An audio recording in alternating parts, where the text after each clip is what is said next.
కామారెడ్డి జిల్లా నసూరల్లాబాద్ మండలంలోని మైలారం గ్రామంలో శనివారం రోజు మాజీ పిఏసిఎస్ చైర్మన్ పేరిక శ్రీనివాస్ ఆధ్వర్యంలో మరియు గ్రామ నాయకుల సమక్షంలో అందరి చేతుల మీదుగా డబుల్ బెడ్రూమ్ ఇండ్ల లబ్ధిదారులకు చెక్కులు పంపిణీ చేశారు. ఈ సందర్భంగా ఆయన మాట్లాడుతూ డబుల్ బెడ్రూమ్ ఇల్లు నిర్మించుకున్న వారికి చాలా కాలంగా బిల్లులు నిలిచిపోవడం వలన ప్రజలు చాలా ఇబ్బందులకు గురయ్యారని తెలిపారు. ఈ విషయాన్ని మాజీ శాసన సభాపతి ఎమ్మెల్యే పోచారం శ్రీనివాసరెడ్డి దృష్టికి తీసుకెళ్లగా ఆయన ముఖ్యమంత్రి రేవంత్ రెడ్డి మరియు సంబంధిత శాఖ మంత్రి పొంగిలేటి శ్రీనివాసరెడ్డిలతో సమస్యను వివరించి దాదాపుగా బాన్సువాడ నియోజకవర్గ వ్యాప్తంగా పెండింగ్ లో ఉన్నటువంటి డబుల్ బెడ్రూమ్ ఇళ్లకు సంబంధించిన బిల్లులను సుమారు 8 కోట్ల రూపాయలు మంజూరు చేయించడం జరిగిందని తెలిపారు. డబుల్ బెడ్రూమ్ ఇల్లు నిర్మించుకోవడం వలన ప్రజలు ఆర్థికంగా చాలా ఇబ్బందులకు గురయ్యారని తెలిపారు. ఈ రోజు బిల్లులు మంజూరు కావడం వలన కొంతవరకు ప్రజలకు ఉపశమనం కలిగినట్లవుతుందని అన్నారు. అదేవిధంగా డబుల్ బెడ్రూమ్ ఇల్లు నిర్మించుకున్న వారు ఎవరు కూడా అధైర్యపడవద్దని ఈ సందర్భంగా ఆయన ప్రజలకు భరోసా ఇచ్చారు. భవిష్యత్తులో అందరికీ తప్పకుండా డబుల్ బెడ్రూమ్ బిల్లులు మంజూరు చేయించే దిశగా పోచారం శ్రీనివాసరెడ్డి ప్రయత్నం చేస్తున్నారని తెలిపారు.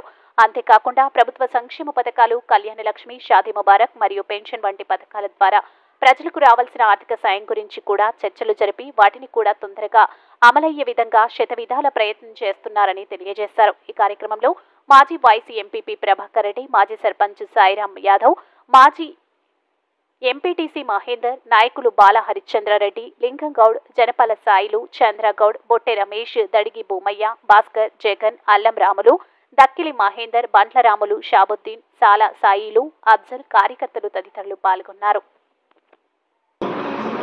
మైలారం గ్రామంలో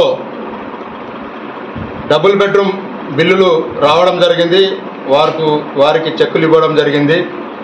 మరి ఇంత క్లిష్ట పరిస్థితిలో రైతులకు రుణమాఫీ చేసే సందర్భంలో కూడా మన పెద్దలు మరి పోచారం శ్రీనివాసరెడ్డి గారు, మన స్థానిక ఎమ్మెల్యే గారు మరి ముఖ్యమంత్రి గారికి విన్నవించి, మరి అదేవిధంగా హౌసింగ్ మినిస్టర్ గారి పొంగులేటి శ్రీనివాసరెడ్డి గారికి విన్నవించి మరి ఈ సందర్భంలో సుమారు 8 కోట్ల రూపాయలు మన కాన్స్టిట్యున్సీకి బిల్లులు తీసుకురావడం జరిగింది.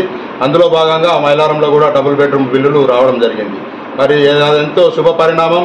ఎందుకంటే ఇంత రాష్ట్ర ప్రభుత్వము ఎంతో ఇబ్బందికరం ఉన్నప్పటికీ కూడా మరి ఈరోజు ఆ డబుల్ బెడ్రూమ్ బిల్లులు తీసుకురావడం ఎంతో మరి వారికి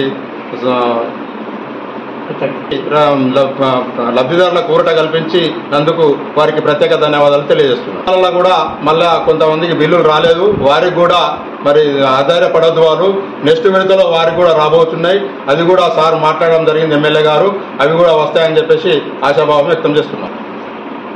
ప్రభుత్వ పథకాలు ఏవైనా మరి కళ్యాణ లక్ష్మి కానీ మరియు పెన్షన్ల విషయంలో కానీ ఏ పథకాలైనా కానీ మరి దాని గురించి కూడా మన సారు కృషి చేస్తున్నారు. మరి ఇక ముందు కూడా ఏ పథకాలు పెట్టినా వాటికి కూడా మన ప్రత్యేక శ్రద్ధ తీసుకొని మన కాన్స్టిట్యున్సీకి ఎక్కువ పథకాలు వర్తించేలా కృషి చేస్తారని చెప్పేసి నేను తెలియజేస్తున్నాను. Hey there. Subscribe to my channel and also press this bell icon.